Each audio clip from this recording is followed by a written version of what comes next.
Hello, adventurers. Today, I'm going to take a quick look at another very important program for Windows machines. Um, this one's more for programmers, though. So, without too much more babbling, the last one I kind of went on a little longer than I thought I would. But then, these programs are very important. Um, Even a quick overview. I don't want to miss anything. So here we are. Just going to load this up. So today we're going to talk about CDM Program Studio. When I first started using it, it was called Program Starter, I think. Maybe I was always wrong. I don't know. Maybe it's a Mandela effect. Anyway, Arthur Jordison created this program for people who want to program the Commodore series of computers. I know for sure it works for the 64 and the VIC-20. It may work for the PETs. There's two different portions to it. One portion will help you create basic programs. I've actually never used that part because if I'm going to make a basic program, I don't really need a whole lot of help, I guess. When it comes to that, I don't need help. But the machine language side, it's got a pretty good assembler. For people who are hardcore coders, this may not be quite good enough for you. But for somebody like myself and a lot of beginner to intermediate programmers, this is probably a great assembler. I use it a lot, obviously. I've used it since 2015, I think, is when I first started using it. The first game I wrote on here, well, because there was a bit of a learning curve for me, because as you may or may not know, I basically went from writing out mnemonics on paper, turning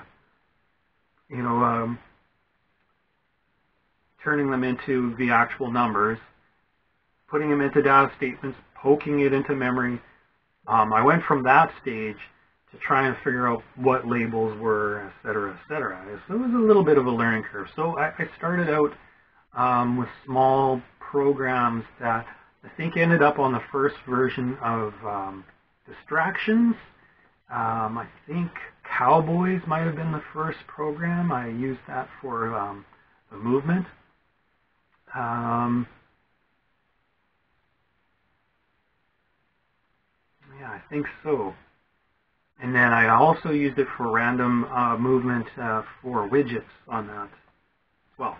So, and I hope at some point, this is going to be a huge project, but I do hope to Lucas all of Distractions. So at the moment, unless you already have a version of it, you probably won't be able to see any of that stuff for a bit.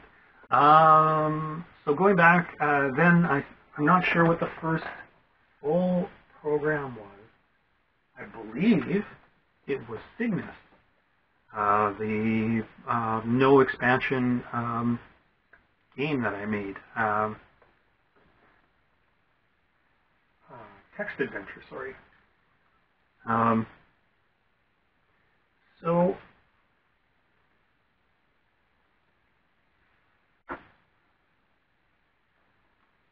yeah, like I say, there was a bit of a learning curve. But ever since then, I'm trying to think. There weren't too many games that I continued to use BASIC for. Because I'm not sure what there was quite a few that I came out with from about 2013 to about the last year or so. Last year has kind of tapered off, which is funny because, of course, we've all been at home.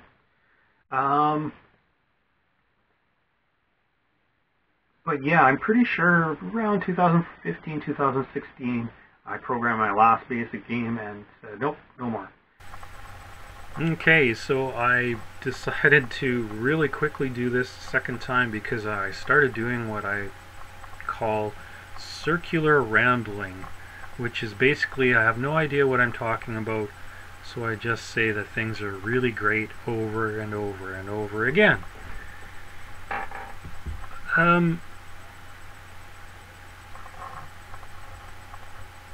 So the thing is, I do want to talk about the features, but to be honest, I only use one feature, and that's the assembler. So I can talk about the assembler a lot.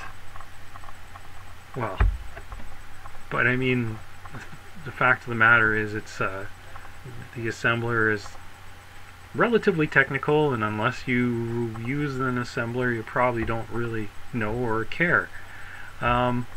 Here's I'm working on a game called Gem Hunter. I haven't done much to it recently, but I'll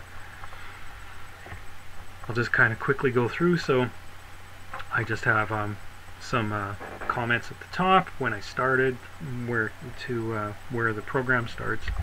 We've got some variables here at the beginning, the start point. I've decided not to make a basic stub, so it just starts with a bunch of zeros. I could probably get rid of at least one of those, but I won't. And for people who assemble, you can see I've turned the screen white. Put the address to make high resolution characters, etc., etc.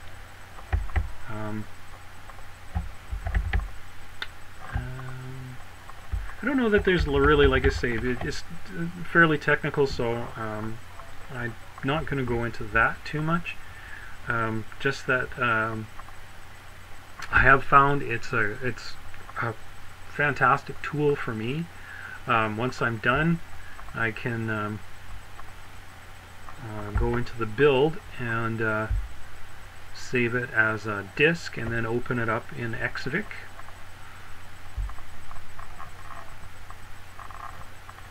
There it renders it. Can get a printout. That's handy because of course you don't know the memory locations until you actually processed it. So that last screen you can save it or copy it to. I'll copy it to my copy. It's not WordPad, so I can take a look if I need to. Whoops, and then I know what memory locations everything's at.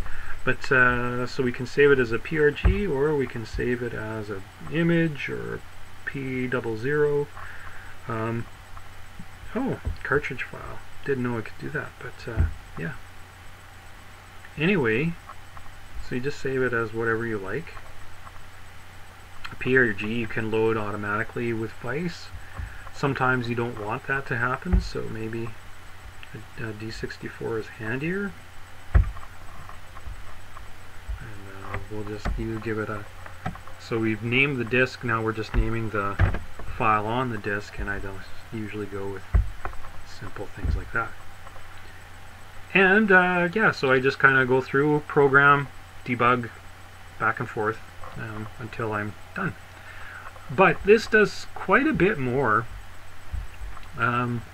Obviously each program that you create will have like an actual project folder, and within that folder you can have basic portions, you can have assembly portions, but you can also have other things. Go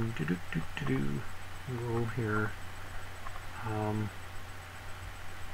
into tools, and you have a character editor, so you can go through and create your own custom character and save that along with your folder and have it load in. So just, not that I'm going to do anything too fancy here, we'll just so that you know that I've reassigned this character the @ symbol. put a line on the top and the bottom. So there we go. That's our that's our redefined character. And then if we wanted to, we could go through and drag it over a bunch of times just to create characters. Maybe you're making a character out of 4 or 6 blocks or something. And yeah, so then you can save that, load that with your program. But I'm not going to do that right now. I actually already have my characters generated for this particular program. They're down here. There we go. There is my graphics. So I don't need that. Not for this one. There's also another really handy thing for building, and that's the screen editor. So again, you can drag your characters out. I think you could looks like you can have high resolution graphics, and you can build your screen, which is probably super handy for platform games. I actually haven't used it, but it's there, and you can assign colors and all kinds of stuff. Because I haven't used it, I don't really know how to. I'm sure a quick look at the old school coder files, his tutorials probably explain something about that. Then there's like all kinds of different things here for using a GitHub, I think. Again, never used it. And if you're really bored, there's a puzzle game. I'm just trying to think. Oh yeah, here we've got our Project Explorer. So this particular one, see here we've got everything that could possibly be in the folder. So here's the main folder. If I wanted basic files, assembly files, which I have my Gem Hunter assembly file, character sets, screen designs, and I'm not sure what would go in miscellaneous files, but maybe if you're using 64 stuff, I think there's actually some stuff to help you with the SID chip. Great program. Check it out. I do believe that Old School Coder has some tutorials on how to use this. I watched a couple and I was like, oh wow, I didn't know I could do that. So yeah, definitely check it out. Even if you've been using it for a while, you might learn some interesting things like I did. CBM Program Studio, PRG Studio, Arthur Jorgensen, awesome. Check it out.